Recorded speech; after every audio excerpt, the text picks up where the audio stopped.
தமிழகம் முழுவதும் இன்னைக்கு உதயநிதி அவருடைய அந்த கைது நடவடிக்கை அப்படிங்கிறது மிகப்பெரிய அளவுக்கு ஒரு விஷயமா பேசப்பட்டு வருது. அதுலேயும் அப்போ போலீஸார் கூட அவருடைய மனைவியான கிருத்திகா உதயநிதி நடத்தின வாக்குவாதம் அப்படின்னு சொல்லிட்டு எல்லாமே ஒரு மிகப்பெரிய சர்ச்சை மற்றும் கான்ட்ரவர்சியை ஏற்படுத்தியிருக்கு. அது மட்டும் இல்லாமல் இந்த விஷயத்துக்கு கண்டனம் தெரிவித்து பிரேமலதா விஜயகாந்த்ல இருந்து குஷ்பு அப்படின்னு சொல்லிட்டு நிறைய நடிகர் நடிகைகள் இதுக்கு விமர்சனம் மற்றும் கண்டனமும் தெரிவிச்சிட்டு வராங்க. பெண்களை பற்றி இந்த மாதிரி தவறாக பேசுகிறவங்கள கண்டிப்பாக சும்மா விடக்கூடாது. அது எவ்வளவு பெரிய பொலிட்டீஷியனாக இருந்தாலும் பரவாயில்ல அப்படிங்கிற மாதிரி சொல்லப்பட்டு வருது. அது மட்டும் இல்லாமல் அவருடைய மனைவியான கிருத்திகா உதயநிதி இப்படி விமர்சனம் செஞ்சவங்களுக்கு எதிராக பேசின ஒரு விஷயத்தை தான் இப்போ நம்ம ரொம்ப தெளிவாக பார்க்க போகிறோம். வீடியோக்குள்ளே போகிறதுக்கு முன்னாடி சேனலுக்கு புதியவராக இருந்தால் மறக்காமல் சேனல் சப்ஸ்கிரைப் பண்ணிக்கிறேங்க. வாங்க வீடியோக்குள்ளே போகலாம். உதயநிதியை கைது செய்ய போகிறாங்க அப்படிங்கிற ஒரு விஷயம் ஆன உடனே இதுக்கு முதல்ல கண்டனம் தெரிவித்தது நடிகை குஷ்பு தான். அவர் செய்த செயலுக்கு அவங்க தெரிவித்த கண்டனம் என்ன அப்படின்னு சொல்லிட்டு பார்த்தீங்கன்னா, ஒரு நடிகை அது மட்டும் இல்லாமல் ஒரு பெண், அப்படி ஒரு பெண்ணை தவறாக பேசி தான் உங்கள் கட்சியை நீங்கள் முன்னிறுத்தணும் அப்படிங்கிறது என்ன அவசியம்? நாட்டில் பேசுகிறதுக்கு எவ்வளோ விஷயங்கள் இருக்குது. ஒரு தப்பை எடுத்து சுட்டி காட்டுறதுக்கு எதிர்கட்சியாக உங்களுக்கு எவ்வளவு பொறுப்புகள் இருக்குது. அப்படி இருக்கிற பட்சத்தில் ஒரு நடிகையை வச்சு தான் உங்களுடைய அரசியலை நீங்கள் செய்யணுமா அப்படின்னு சொல்லிட்டு ரொம்ப கோவமாக பேசியிருந்தாங்க. அது மட்டும் இல்லாமல் திமுகவோட வேலையே இதுதான், என்னை விட திமுக பற்றி தெரிஞ்சவங்க அதிகமாக இருக்க முடியாது அப்படிங்கிற மாதிரி சொல்லியிருக்காங்க. கல்லை விட்டு எரியறது, அராஜகம் பண்ணுறது, பெண்கையோட புடவையை பிடிச்சி இழுக்கிறது அப்படின்னு சொல்லிட்டு இந்த மாதிரி விஷயங்கள் தான் திமுகவால் செய்ய முடியும் அப்படிங்கிற மாதிரி நடிகை குஷ்பு பேசியிருக்காங்க. அவருடைய கைது இந்த துணிச்சலான நடவடிக்கையை நான் பாராட்டுறேன் அப்படிங்கிற மாதிரியும் ஒரு பக்கம் சொல்லியிருக்காங்க.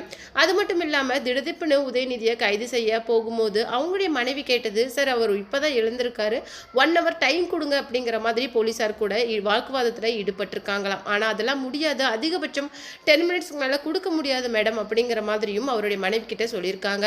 கிருத்திகா உதயநிதி அவருடைய கணவரோட அந்த கைதில் ரொம்ப அப்செட்டாக இருந்தாங்க அப்படின்னும் சொல்லப்படுது.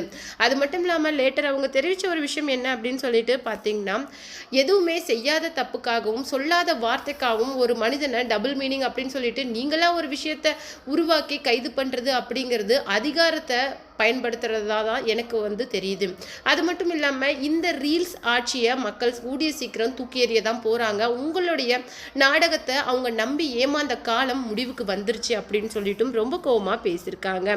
அது மட்டும் இல்லாமல் யாரையும் ஒரு வார்த்தையால் சுட்டி காட்டி இந்த நபரை பற்றி என் கணவர் தப்பாக பேசலை அப்படிங்கிற பட்சத்தில் நீங்களா ஒரு கற்பனை கோட்டையை கட்டிக்கிட்டு பெண்களை தவறாக தான் பேசியிருக்காங்க, அதுவும் குறிப்பிட்ட ஒரு நடிகை பற்றி பேசியிருக்காரு அப்படின்னு சொல்லிட்டு உங்களுடைய கற்பனைக்காக அவரை கைது செய்யறது அப்படிங்கிறது இது முன்பகை மாதிரி தான் எனக்கு தெரியுதே தவிர இது ஒரு தவறுக்கு கொடுத்த தண்டனையா எனக்கு தெரியல அப்படின்னு சொல்லிட்டு கிருத்திகா உதயநிதி பேசியிருக்காங்க.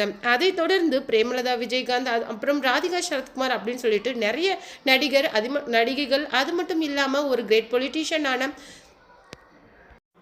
தமிழிசை சவுந்தரராஜனே இந்த மாதிரி அணுகுமுறை அப்படிங்கிறது மிகவும் தவறு அப்படிங்கிற மாதிரியும் சொல்லியிருக்காங்க.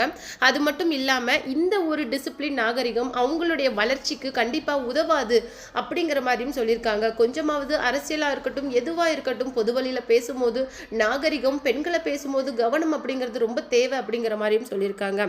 ராதிகா சரத்குமார் சொன்ன ஒரு விஷயம் என்ன அப்படின்னு சொல்லிட்டு பார்த்தீங்கன்னா, இந்த துணிச்சலான ஒரு விஷயத்தை நான் உண்மையிலேயே பாராட்டுறேன். ஏன்னா இந்த துணிச்சல் அப்படிங்கிறது எல்லாருக்குமே வந்து ஒரு பக்கம் அந்த கைது நடவடிக்கை நடந்துட்டு இருக்கு, இன்னொரு பக்கம் முதல்வர் விஜய் அவருடைய பணிகளை தொடர்ந்து சலனமே இல்லாம செஞ்சிட்டு இருக்காரு. இதெல்லாம் செய்யறதுக்கே உண்மையிலேயே ஒரு கட்ஸ் வேணும். அப்பேற்பட்ட ஒரு விஷயத்தை தான் செஞ்சிருக்காங்க. ஹேட்ஸ் ஆஃப் யூ அப்படிங்கிற மாதிரியும் ராதிகா சரத்குமார், குஷ்பு அப்படின்னு சொல்லிட்டு இவங்கெல்லாம் ஒரு பக்கம் பேசியிருக்காங்க. குஷ்பு பேசின அந்த விஷயங்கள் இன்னைக்கு சமூக வலைதளங்களில் மிகப்பெரிய அளவுக்கு சர்ச்சையை ஏற்படுத்தியிருக்கு அப்படின்னு தான் சொல்லணும். நீங்கள் இதை பற்றி என்ன நினைக்கிறீங்க அப்படிங்கிற உங்களுடைய கருத்துக்களை மறக்காம நம்ம கமெண்ட் பாக்ஸில் தெரிவிங்க.